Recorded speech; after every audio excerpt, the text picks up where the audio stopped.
ನಿನ್ನೆ ಇಡೀ ದಿನ ನಾನು ಬೆಳಿಗ್ಗೆ ಒಂದು ಕಾರ್ಯಕ್ರಮ, ಸಂಜೆ ಒಂದು ಕಾರ್ಯಕ್ರಮ, ಅದರ ಮಧ್ಯೆ ಒಂದಷ್ಟು ಆಲೋಚನೆಗಳು, ಚರ್ಚೆಗಳು ನನ್ನ ಕಾರ್ಯಕರ್ತ ಮಿತ್ರರೊಂದಿಗೆ, ರಾತ್ರಿ 10:00 ಒಂದು ಟಿವಿಯಲ್ಲಿ ಒಂದು ಚರ್ಚೆಯ ಕಾರ್ಯಕ್ರಮ ಮುಗಿದಾಗ ರಾತ್ರಿ 12:30 ಮನೆಗೆ ಬಂದು ಮಲ್ಕೊಂಡಾಗ 2 ಗಂಟೆ ನಾನು ಸುಮ್ಮನೆ ಯೋಚನೆ ಮಾಡ್ತಿದ್ದೆ.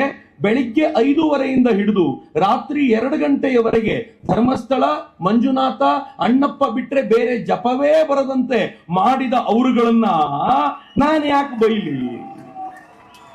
ನನ್ನಲ್ಲೇನು? ನನ್ಗೆ ಗೊತ್ತಿದೆ, ಇಲ್ಲಿರೋ ಬಹುತೇಕರು ಧರ್ಮಸ್ಥಳಕ್ಕೆ ವರ್ಷಕ್ಕೊಂದ್ಸಲ ಹೋಗಿ ಬಂದು ಹುಂಡಿಯಲ್ಲಿ ಕಾಣಿಕೆ ಹಾಕಿದ್ರೆ ಮುಗಿದಿತ್ತು ಅಂತಿತ್ತು.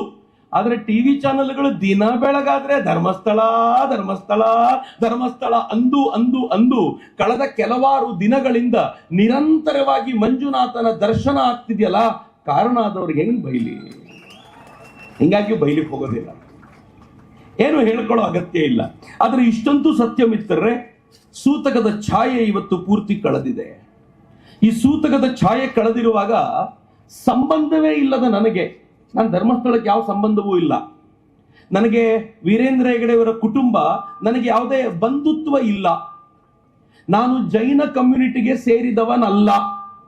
ಇನ್ನೊಂದು ಹೆಜ್ಜೆ ಮುಂದೆ ಹೋಗೋದಾದ್ರೆ ನಾನೇನು ಬಹಳ ಶ್ರದ್ಧೆಯಿಂದ ಪ್ರತಿ ಸಲ ಧರ್ಮಸ್ಥಳಕ್ಕೆ ಹೋಗ್ಲೇಬೇಕು ಅಂತ ಹಠ ಹಿಡ್ದೇನು ಹೋಗೋದಿಲ್ಲ. ಹತ್ರಕ್ಕೆ ಹೋದಾಗ ಅಲ್ಲಿರೋ ಯಾರಿಗಾದ್ರೂ ಮಾತನಾಡಿಸಿ ಸ್ವಲ್ಪ ಟೈಮ್ ಕಡಿಮೆ ಇದೆ, ಹೋಗೊಂದು ದರ್ಶನ ಮಾಡ್ಕೊಂಡು ಬರ್ತೀನಿ ಅಂತ ಓಡೋಗಿ ದರ್ಶನ ಮಾಡ್ಕೊಂಡು ಬರೋದು. ನನಗೆ ಧರ್ಮಸ್ಥಳದ ಮೇಲಿನ ಈ ಆರೋಪಗಳು ಸಹಜವಾಗಿ ಕಳೆದು ಹೋಗ್ತಾ ಇರುವಾಗ ಇಷ್ಟು ಖುಷಿಯಾಗೋದಿದ್ರೆ ವೀರೇಂದ್ರ ಹೆಗಡೆ ಅವರಿಗೆ ಎಷ್ಟು ಖುಷಿ ಆಗ್ತಿರ್ಬೋದು ಇವತ್ತು ಅಂತ ನಾನು ಯೋಚನೆ ಮಾಡಿದಾಗ್ಲೆಲ್ಲ ಭಾವುಕನಾಗ್ತೀನಿ. ನಾನೊಬ್ಬ ಟಿವಿ ಆಂಕರ್ ಜೊತೆ ಮಾತನಾಡ್ತಿದ್ದೆ.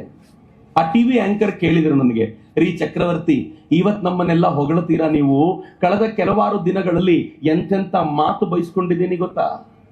ನನ್ನ ಅಮ್ಮನ ಹೆಸರು ತಂದ್ರು, ನನ್ನ ಅಕ್ಕನ ಹೆಸರು ತಂದ್ರು, ನನ್ನ ಹೆಂಡತಿ ಹೆಸರಂತಂದ್ರು ಅಂದ್ಬಿಟ್ಟು ಅವ್ರು ಹೇಳಿದ್ರು, ಈ ಮಂಗಳೂರಿನವ್ರಿಗೆ ಬ್ಯಾವರಸಿ ಬಿಟ್ರೆ ಬೇರೆ ಬೈಲಿಕ್ಕೆ ಬರೋದಿಲ್ಲ, ನಾನು ಉತ್ತರ ಕರ್ನಾಟಕದವನು, ಬಾಯಿ ಬಿಟ್ರೆ ಬೆಂಕಿ ಬಿಡ್ತೀನಿ ಅಂತವನು ಕಂಟ್ರೋಲ್ ಮಾಡ್ಕೊಂಡಿದ್ದೀನಿ ಧರ್ಮಸ್ಥಳ ಅನ್ನೋ ಕಾರಣಕ್ಕೋಸ್ಕರ ನನ್ನ ಕತೆ ಹೆಂಗಿರ್ಬೇಡಿ ಹೇಳಿ ಅಂತಂದ್ರು. ನನಗೆ ಆ ಕೂತಾಗ ಅನ್ನಿಸ್ತಿತ್ತು, 4 ದಿನಗಳ ಕಾಲ ಬೈಗುಳ ಕೇಳಿದ್ದಕ್ಕೆ ನಿಮ್ಮ ಆಕ್ರೋಶ ಹಿಂಗಾಗಿ ಬೈಬೇಕು ಅಂತ ಅನ್ನಿಸ್ತಿದೆ. 12 ವರ್ಷಗಳ ಕಾಲ ನಿರಂತರವಾಗಿ ಒಂದು ಸುಳ್ಳನ್ನ ಇಟ್ಕೊಂಡು ಒಂದು ಪರಿವಾರವನ್ನ, ಒಬ್ಬ ವ್ಯಕ್ತಿಯನ್ನ ನಿರಂತರವಾಗಿ ಬೈದ್ರಲ್ಲ, ಆ ಮನುಷ್ಯನ ಮುಖ ಹೆಂಗಾಗಿದ್ದಿರ್ಬೋದು ಅಂತ ಯೋಚನೆ ಮಾಡಿದ್ದೀರೇನು ಯಾವಾಗಲೂ? ವೀರೇಂದ್ರ ಹೆಗಡೆಯವರ ಬಗ್ಗೆ ನಾನು ಅವ್ರ ಬಗ್ಗೆನೇ ಮಾತಾಡ್ತಿರೋದು.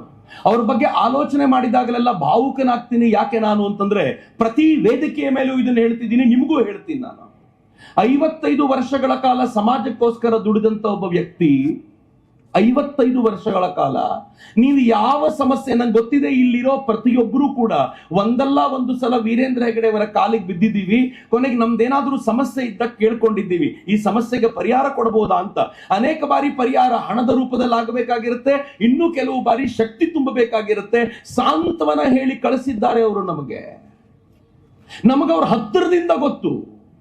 ಹತ್ತಿರದಿಂದ ಗೊತ್ತಿರುವ ಒಬ್ಬ ವ್ಯಕ್ತಿಯ ಬಗ್ಗೆ, ನಮ್ಮ ಊರಿಗೆ ಬಂದಿರುವ, ನಮ್ಮ ದೇವಸ್ಥಾನಕ್ಕೆ ಬಂದಿರುವ, ನಮ್ಮ ದೇವಸ್ಥಾನಕ್ಕೆ ಹಣ ಕೊಟ್ಟಿರುವಂತ, ನಮ್ಮ ದೇವಸ್ಥಾನಕ್ಕೆ ಉದ್ಧಾರಕ್ಕೋಸ್ಕರ ಪ್ರಯತ್ನ ಪಟ್ಟಿರುವ, ನನ್ನ ಮಗುವಿನ ಅಧ್ಯಯನಕ್ಕೋಸ್ಕರ ಸ್ಕಾಲರ್ಶಿಪ್ ಕೊಟ್ಟಿರುವ, ನಮ್ಮ ಊರಿನ ಕೆರೆಯನ್ನು ಸ್ವಚ್ಛಗೊಳಿಸಿರುವ, ನನ್ನ ಹಳೆಯ ಮಂದಿರವೊಂದನ್ನ ಪುನರುಜ್ಜೀವನಗೊಳಿಸಿಕೊಟ್ಟಿರುವ, ಸದಾ ಕಾಲ ನನ್ನ ಔನ್ನತ್ಯಕ್ಕೋಸ್ಕರ ನಿರಂತರ ಪ್ರಯತ್ನ ಪಡುತ್ತಿರುವಂತ ಒಬ್ಬ ವ್ಯಕ್ತಿಯನ್ನ ಅವರ ಕಾಲಿನ ಧೂಳಿಗೂ ಸಮನಿಲ್ಲದ ಮತ್ತೊಬ್ಬ ವ್ಯಕ್ತಿ ಬಾಯಿಗೆ ಬಂದಂತೆ ನಿಂದಿಸಿದಾಗ ವಿಡಿಯೋ ನೋಡಿ ಲೈಕ್ ಕೊಟ್ರಲ್ಲ,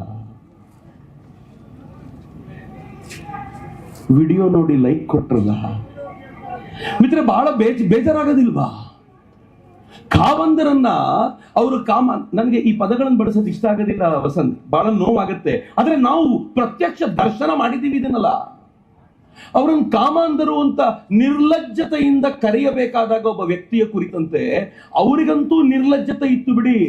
ಆದ್ರೆ ಈ ವಿಡಿಯೋಗಳನ್ನ ಪಾಸ್ ಮಾಡಿದವರನ್ನ ಇದ್ರೂ ಇರಬಹುದೇನೋ, ದೊಡ್ಡವರು ಏನ್ ಬೇಕಿದ್ರು ಮಾಡಬಹುದು ಅನ್ಕೊಂಡ ನಮಗೆ ಒಂದು ಕ್ಷಣವೂ ನಾಚಿಕೆ ಆಗಲಿಲ್ವಾ? ನಾವೇನು ಕಡಿಮೆ ಇಲ್ಲ. ಮೊದಲನೇ ಹೊಂಡ ನೋಡಿದ್ವಿ, ಸಿಗಬಹುದೇನೋ, ಸಿಗಲಿಲ್ಲ. 2ನೇ ಹೊಂಡದಲ್ಲಿ ಸಿಗಲಿಲ್ಲ. 3ನೇ ಹೊಂಡದಲ್ಲಿ ಮೂಳೆ ಸಿಕ್ತು, ನೋಡ್ಲಿಲ್ವಾ? ಅವ್ರು ಹೇಳಿದ್ ನಿಜ ಅಂದ್ವಿ ನಾವು. ಆದ್ರೆ ಆ ಮೂಳೆ ಗಂಡಸರದು ಅಂತ ಇತ್ತು. 4ನೇ ಹೊಂಡಕ್ಕೆ ಏನು ಸಿಗಲಿಲ್ಲ. 5ನೇ ಹೊಂಡದಲ್ಲಿ ಒಂದೇನೋ ಸಿಕ್ತು, ಸ್ಕೆಲಿಟನ್. ನೋಡಿದ್ಯಾ ಸಿಕ್ತು ಅಂತ ಅವ್ರು ವಿಜಯೋತ್ಸವ ಆಚರಣೆ ಮಾಡಿಯೇ ಬಿಟ್ರು.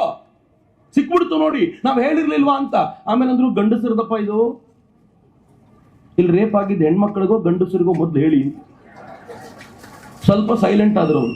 6ನೇ ಹೊಂಡದಲ್ಲಿ ಏನಿಲ್ಲ, 7ರಲ್ಲಿ ಏನಿಲ್ಲ, 8ರಲ್ಲಿ ಏನಿಲ್ಲ. ಸ್ವಲ್ಪ ಚಿಗಿದ್ಕೊಳ್ಳಿಕ್ಕೆ ಶುರು ಮಾಡಿದ್ರು ನಮ್ಮ ಜನ, ನಾವು ಧರ್ಮಸ್ಥಳದ ಪರ.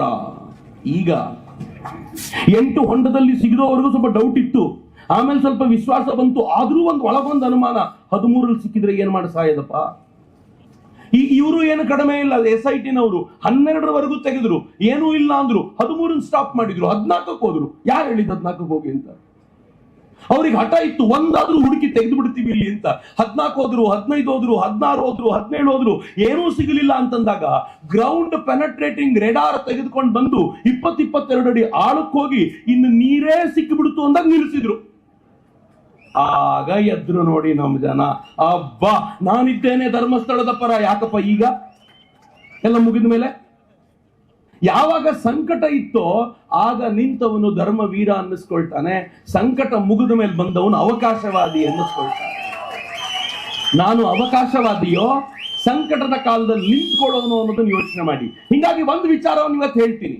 ಇವತ್ತು ಇಡೀ ದಿನದಲ್ಲಿ ನಂಗೆ ಗೊತ್ತಿಲ್ಲ ನೀವು ಮನೆಗೆ ಏನ್ ತೆಗೆದುಕೊಂಡು ಹೋಗ್ತಿರೋ, ಏನ್ ಟೇಕ್ ಹೋಮ್ ಮೆಸೇಜ್ ತೆಗೆದುಕೊಂಡು ಹೋಗ್ತಿರೋ, ಒಂದೇ ಒಂದು ಮೆಸೇಜ್ ನಾನು ಕೊಡ್ಲಿಕ್ಕೆ ಇಚ್ಛೆ ಪಡ್ತೀನಿ.